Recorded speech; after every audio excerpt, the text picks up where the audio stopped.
Topic है France abolish monarchy and become a republic. इस word से आप लोग क्या समझ रहे हो? मतलब फ्रांस ने क्या किया, जो मोनार्की सिस्टम था उसको क्या कर दिया, खत्म कर दिया, और रिपब्लिक हो गए, है ना। रिपब्लिक मतलब अब उनका राज है, ठीक है। तो जो लुइस 16 जो थे, secretly plan a overthrow of national assembly of Russia. Other neighboring rulers are also helped him.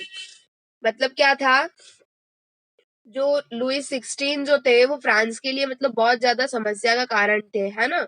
हमने पढ़ा था उन्होंने टैक्सेस भी बढ़ा दिए थे, बहुत सारी चीजें उन्होंने ऐसी कर दी थी जिससे जो मिडिल क्लास फैमिली थी, अब जितने भी लोग थे, उन लोगों को क्या हो रही थी, बहुत सारी प्रॉब्लम फेस करना पड़ रही थी, है ना। तो उन्होंने क्या किया, उन्होंने एक सीक्रेटली एक प्लान किया कि किसके साथ में किया, किंग ऑफ रशिया के, है ना। किंग ऑफ रशिया के साथ में उन्होंने एक प्लान किया, सीक्रेट एक प्लान उन्होंने क्या किया उन्होंने प्लानिंग में, कि वो नेशनल असेंबली को बाहर कर देंगे, है ना। और दूसरे जो अदर उनके नेबर रूलर्स थे, उन लोगों ने भी उनकी हेल्प करी, है ना। अब सभी को पता है कि राजा राजा सब रहेंगे, एक दूसरे के भाई रहेंगे, है ना। तो एक दूसरे की उन लोगों ने क्या करी, हेल्प करी, क्या करने में, नेशनल असेंबली को तो उन लोगों ने क्या किया, मतलब लुइस 16 ने क्या किया, दूसरे दूसरे जितने भी राजा उनके दूसरी कंट्री के और सब जगह के, उन्होंने उनके पास में जाकर ये बोला कि आप पहले, है ना, हमारे साथ में एक वॉर करो। मतलब कहने का ये था उनका कि आप हमारे साथ में नेशनल असेंबली को बाहर निकालने में मदद करो, फिर हम अपन दोनों मिलके क्या करेंगे, उस कंट्री पे राज करेंगे, है ना। फ्रांस में हम क्या करेंगे, राज करेंगे, है ना। तो ये उन्होंने प्लान बनाया।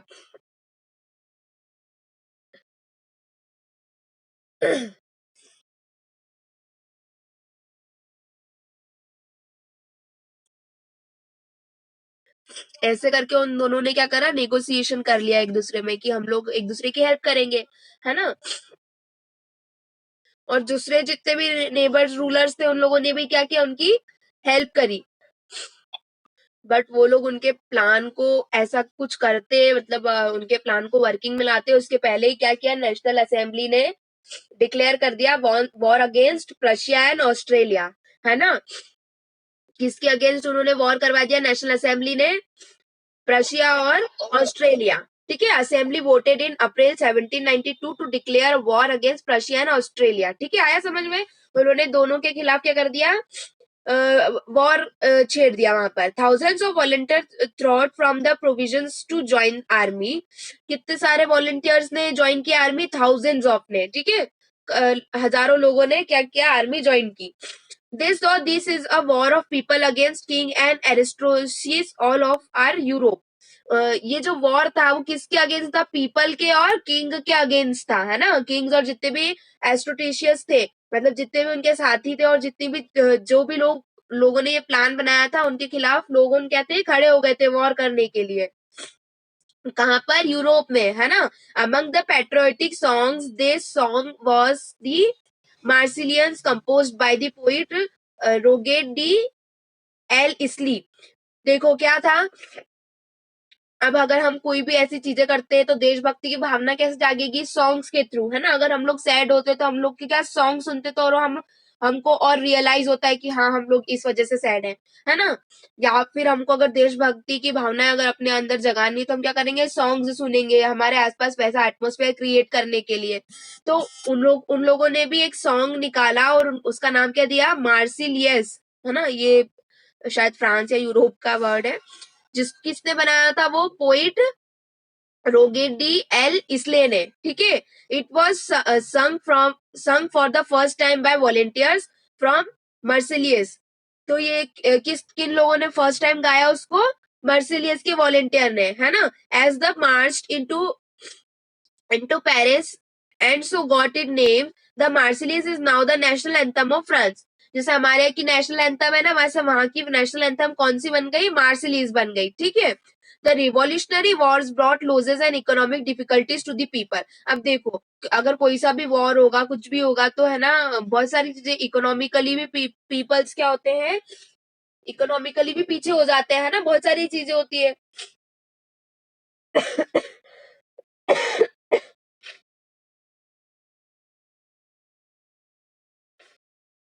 क्या हुआ, मतलब इकोनॉमिकली डिफिकल्टीज आने लगी वहां पर पीपल को. While the men were away fighting at the front, women were left to the cope with the task of earning living and looking after their family. अब क्या हुआ, जितने भी मैंस थे वो सब तो क्या कर रहे थे, वॉर कर रहे थे, है ना. तो फिर जितनी भी वुमेन्स थी उनकी घर की, वो लोग क्या कर रही थी, उनके लाइवलीहुड के लिए वर्क कर रही थी, है ना, उनके फैमिलीज के लिए, है ना. Large sections of the population were convinced that the revolution had to be carried further. जितनी भी मतलब जितने जो पॉपुलेशन थी उन्होंने क्या बोला कि रिवॉल्यूशन को कंटिन्यू रहने दो जब तक हमको हमारा अधिकार या हमारी चीजें नहीं मिल जाती है. As the constitution of 1791 gave political rights only to the richer section of society. जैसा कि 1791 के कॉन्स्टिट्यूशन में क्या था, पॉलिटिकली सारे राइट्स किसको दे देते, अपर सेक्शन वालों को. अपर मतलब जो रिचर सेक्शन मतलब जो अमीर है ना, उनको दे दिए थे जितने भी पॉलिटिकल राइट्स थे. So political clubs become an importantly rallying point for people who wish to discuss government policies and plan their own form of the action. The most successful of these clubs was that two Jacobins, which got its name from the farmer convent of St. Jacob in Paris. Women too who had been active thought out this period formed their own club. Section 4 of the chapter will tell you more about their activities and their demands. देखो क्या हुआ, 1791 के constitution में क्या था कि जितने भी राइट्स दिए वो सबको किसको दे दिए, रिचर सेक्शन को, है ना. जो सोसाइटी के रिचर सेक्शन मतलब जितने भी अमीर थे उन लोगों को दे दिए. अब जो पॉलिटिकल क्लब थे वो क्या हो गए, गवर्नमेंट जॉब्स के लिए, गवर्नमेंट डिस्कशन के लिए और गवर्नमेंट पॉलिसीज के लिए बहुत इंपॉर्टेंट हो गए, है ना. हमको कुछ भी अगर एक्शन लेना है, कुछ भी डिस्कशन करना है तो हम लोग कौन लोग करते थे, पॉलिटिकल क्लब वाले लोग करते थे, ठीक है. The most successful of the club was, जो सबसे ज्यादा सक्सेसफुल पर्सन थे उनका नाम क्या था, जैकोबिन्स, है ना. उनको नाम किसने दिया था, ये convent of Jacobian parents, Sant of Jacob in Paris. कोई संत थे पेरिस में, जैकोब, उन्होंने इनको ये नाम दिया था, ठीक है. Women's too who had been active throughout this period. जितनी भी वुमेन्स थी, जितने भी मतलब उन्होंने खुद के उस पीरियड पे उन्होंने खुद के क्या बनाए, क्लब्स बनाए, है ना.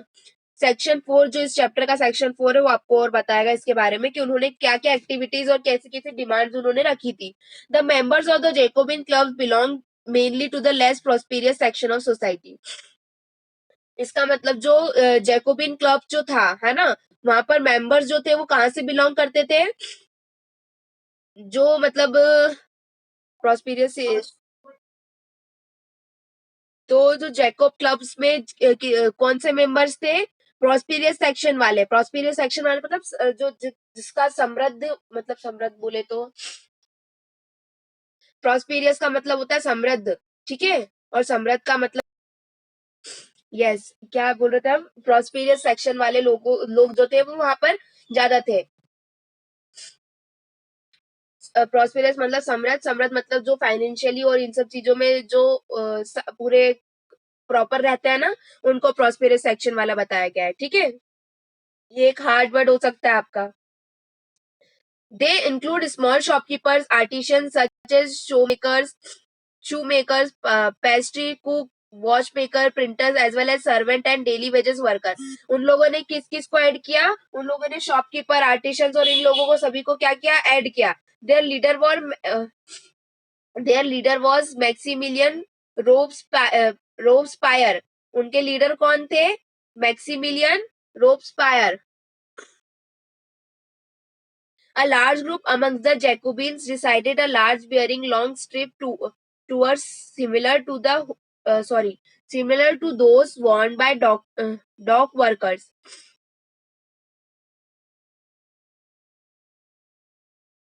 उन्होंने जो जैकोब्स क्लब के जितने भी लोग थे उन्होंने क्या किया कि वो लोग क्या पहनेंगे, लॉन्ग स्ट्रिप्स की पैंट पहनेंगे, ट्राउजर्स पहनेंगे, है ना. जैसे कि एक डॉग वॉरियर पहनता है, जैसे आपको यहाँ पर ये दे के रखा है पिक्चर, है ना, कैसे उन्होंने पैंट पहनी और कैसा उन्होंने अपने आप को बना के रखा है. तो उन लोगों ने डिसाइड किया कि वो लोग ऐसे रहेंगे. This was to set themself apart from the fashionable section of society. ये चीज उन लोगों को क्या बता रही थी कि वो फैशनेबल है ना. Specially nobles who were knee breeches. It was a way to proclaiming the end of the power wielding by the wearers of knee breeches. रहते हम लोग नी ब्रेचेस ना. तो नी ब्रेचेस का मतलब होता है जो शॉर्ट्स हम लोग पहनते हैं ना घुटने तक के, उसको बोला गया नी ब्रेचेस यहाँ पर. फिर है these Jacobs come to know how the sons collates literally meaning those without knee breeches. Sons collates means the addition of red cap that symbolize liberty. Woman however not allowed to do so. देखो इसके अलावा इन लोगों ने एक और बताया सांस कोलोट्स. हाय क्या वर्ड्स है. तो ये जो इसका मीनिंग क्या था, वो लोग जो नी ब्रेचेस नहीं पहनते हैं. नी ब्रेचेस मतलब जिसको आप लोग कच्छा बोलते होंगे ना, तो घुटने तक वाला वो होता है. ठीक है. और उसके बाद में बताया गया था कि जो लोग ये नहीं पहनते वो लोग क्या पहनते थे, वो एडिशन ऑफ रेड कैप है ना. रेड कैप का सिंबल क्या था, लिबर्टी, मतलब दे आर फ्री है ना. और वुमेन्स को ये पहनने का अलाउ नहीं था. ठीक है. however were not allowed to do so. In the summer of 1792, the Jacobs planned as insurrections of a large number of Parisians who were angered by the short supplies of high prices of food. क्या हुआ, summer की बात चल रही है 1792 में. जो Jacobs थे उन लोगों ने क्या प्लान किया कि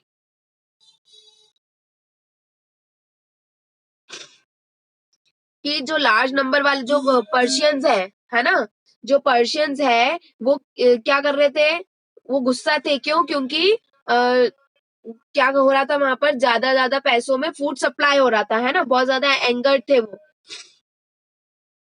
या तो बहुत कम सप्लाई हो रहा था या तो बहुत ज्यादा सप्लाई, कम फूड सप्लाई हो रहा था और ज्यादा पैसे में हो रहा था. इसीलिए जो लार्ज नंबर ऑफ पर्शियंस थे वो क्या थे, इन सब चीजों से नाराज थे. On the morning of August 10th of the stone of palace of Tularians mastered the kings of guard and held king himself as hostage of several hours. Later, the assembly wanted to imprison the royal family. Elections were held from now on all men 21 years above, regardless of wealth, good to right to vote. क्या दिया गया था कि उसके बाद में 21 year के जितने भी मेंस थे, नॉट वुमेन है ना, जितने भी मेंस थे, जितने भी आदमी थे, उन लोगों को क्या किया गया, अलाउ किया गया कि वो लोग क्या करें, वोट करें है ना. The newly elected assembly was called convention. जो न्यू असेंबली उन लोगों ने इलेक्ट की उसको क्या बताया, कन्वेंशन. ठीक है. उसका नाम क्या दिया, कन्वेंशन दिया. On 21 September 1792 it's abolish the monarchy and declare France a republic. फिर क्या हुआ, मोनार्ची को अबॉलिश कर दिया. कब किया था, डेट याद रखना, 21 सितंबर 1792 में मोनार्ची को उन लोगों ने क्या किया, अबॉलिश किया, मतलब खत्म किया. ठीक है. और फ्रांस को एज अ रिपब्लिक उन लोगों ने डिक्लेयर कर दिया. As you know, a republic is a form of government where the people elect the government including the government. There is no hereditary monarchy. Republic का मतलब सभी को पता है ना कि वहां पर किन लोगों का राज होगा, लोगों का शासन चलेगा है ना. लोग people. You can try and find out about some other countries that are republican, investigate when how they become so. Louis XVI was sentenced to death by the court on the charge of treason on 21 January. ये read करो कोई,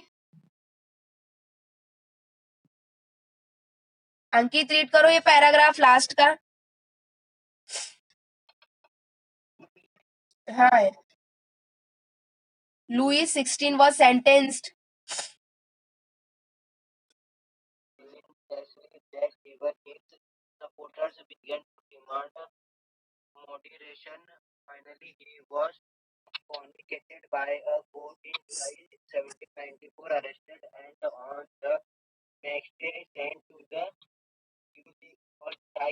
कहाँ कहाँ पढ़ने लग गए.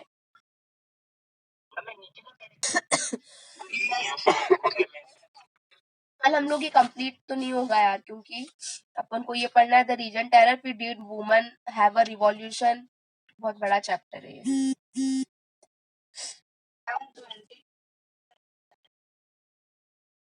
हाँ यार, अभी हमारी 3 से 4 क्लास हो गई, आज पर ये कंप्लीट ही नहीं हो रहा है चैप्टर, इतना बड़ा चैप्टर है ये।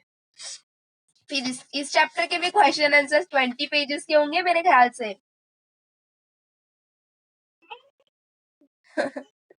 ये रे क्वेश्चन आंसर इसके अलावा मैं कुछ नहीं दूंगी। 6 क्वेश्चन आंसर है, हार्ड वर्ड्स आपको लिखने होते हैं आपके अकॉर्डिंगली, ठीक है।